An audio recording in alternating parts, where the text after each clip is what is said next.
PNP Chief Police General Romel Francisco Marbil kaugnay sa sinabi nito sa isang interview na hindi maituturing na adik ang ilang gumagamit ng ipinagbabawal na gamot.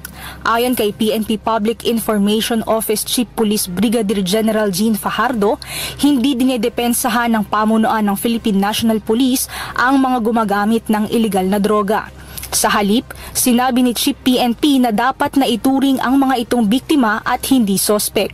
Some of them, in fact, may mga nahuli tayo na ang reason nila is kaya sila nagda-drugs is para magising lang sila just to extend yung working hours. I think that was the context na sinabi ng ating Chief PNP na hindi dapat tinitignan ng isang drug user as masama, kundi biktima sila.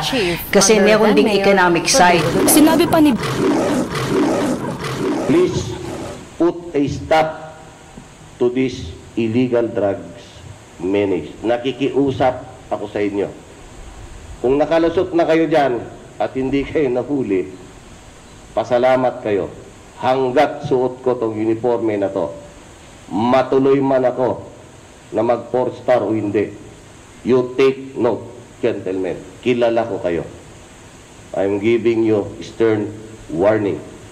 Ayaw nyo magbago, babaguhin ko yung buhay nyo. Kung hindi nyo babaguhin, palitan ko yung birthday nyo. Hindi ako nagbibiro.